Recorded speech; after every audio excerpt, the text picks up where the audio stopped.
अच्छा, अब हमारे पास न्यूमेरिकल नंबर है G5, चैप्टर है 3 और क्रेन की बुक है।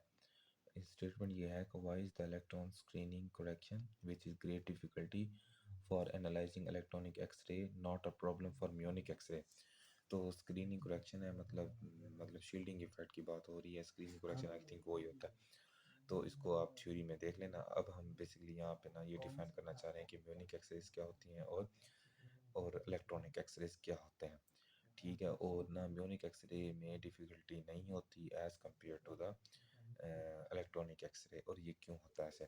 तो इसकी सिंपल रीज़न ये है, फर्स्ट ऑफ ऑल आप ये देखो कि म्योनिक एटम होते कौन से हैं, और इन एटम से जो एक्सरे प्रोड्यूस होती है उन्हें हम कहते हैं म्योनिक एक्स रे। म्योनिक एटम से जो एक्सरे प्रोड्यूस होती है हम उसे कहते हैं म्योनिक एक्सरे।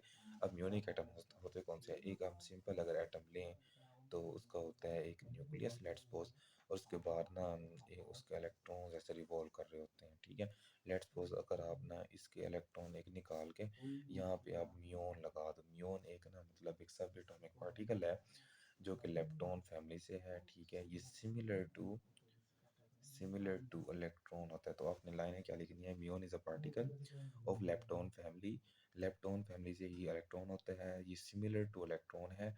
और जस्ट एक फ़र्क ये है कि इसका ना मास ज़्यादा होता है, जो कि 207 टाइम्स आई थिंक ज़्यादा होता है इलेक्ट्रॉन से। तो हम लिख सकते हैं mass of electron into 207 is equal to mass of muon. तो ये एक डिफरेंस है, बाकी सारी प्रॉपर्टीज म्यून्स के इलेक्ट्रॉन की तरह होती है। तो अब किसी एटम से इलेक्ट्रॉन निकाल के यहाँ पे ना आप म्यून शिफ्ट कर दो, और म्यून वो ऐसे रिवॉल्व करना स्टार्ट कर दे। ये वाले इलेक्ट्रॉन जो बाहर वाले हैं वो वैसे का वैसे करें, सारे इलेक्ट्रॉन वैसे हों, एटम भी वैसे ही है। बट चूंकि म्यून जो है इलेक्ट्रॉन के इक्वल ही है, इलेक्ट्रॉन ही एक्चुअली प्रॉपर्टी सारी जो इलेक्ट्रॉन की होती हैं वही म्यून की होती हैं। तो हम ना म्यून को जस्ट उसकी जगह लगा देते हैं, और उसके बाद जो एटम बन जाता है विद इलेक्ट्रॉन रिप्लेस्ड विद मतलब म्यून, मतलब म्यून से रिप्लेस कर दिया। अब जो एटम है हम उसे कहते हैं म्यूनिक एटम। अच्छा, इलेक्ट्रॉन से जो हमें पता है एक्सरेज प्रोड्यूस होती हैं, आपको पता है वो ट्रांजिशन से होती हैं। इसी तरह म्यून भी ट्रांजिशन कर सकता है अगर अंदर शेल है। तो यहाँ से जो एक्सरे प्रोड्यूस होंगी तो वो म्यूनिक एक्सरेज होंगी। ओके, अच्छा, वो कहता है जब हम म्योनिक एक्सरेज प्रोड्यूस करते हैं तो हमारे पास जो स्क्रीनिंग कोरेक्शन है, स्क्रीनिंग कोरेक्शन का मतलब है शील्डिंग इफेक्ट वाला हिस्सा। तो वो कहता है एक्सरे जो इलेक्ट्रॉन से हैं तो मोर डिफिकल्ट है एज कम्पेयर टू म्योनिक। इसका सिंपल आंसर ये है कि हम आप ये देखो, आपको पता है म्योन जो है वो हैवी पार्टिकल है। जब हैवी पार्टिकल होता है तो वो मुझे बताओ बाहर ज़्यादा इजीली रिवॉल्व करेगा। लेट्स सपोज यहाँ से आपने इलेक्ट्रॉन बाहर निकाला और यहाँ पे आपने ना अब म्यून शिफ्ट कर दिया, ये है इसका न्यूक्लियस। ओके, जैसे ही आपने म्यून शिफ्ट किया, ये तो हैवी था, इसका ना कर्वेचर थोड़ा ये करीब आ जाएगा न्यूक्लियस के, तो ये यहाँ पे रिवॉल्व करना स्टार्ट कर देगा। तो पहले ये न्यूक्लियस था, अब ये जो कि इलेक्ट्रॉन को यहाँ पे रिवॉल्व करा रहा था, जैसे ही मैंने म्यून शिफ्ट की, म्यून की वजह से इसका ऑर्बिट की लेंथ जो पहले इतनी थी अब कितनी हो गई है? इतनी हो गया। मतलब ये है इसका ऑर्बिट क्या हो गया? कम हो गया।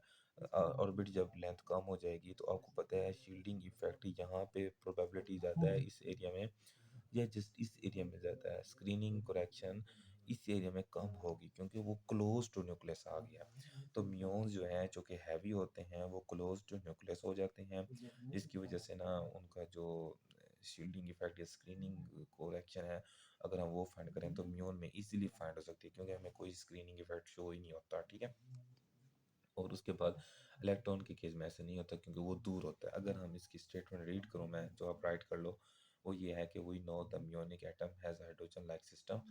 मतलब ये हाइड्रोजन लाइक सिस्टम ही होता है। हाइड्रोजन लाइक क्यों बोल रहे हैं? क्योंकि ये प्रोटॉन है, इसमें ना म्यून में हाइड्रोजन लाइक सिस्टम ही होता है, लेकिन इलेक्ट्रॉन की जगह ना आप क्या लगा दो?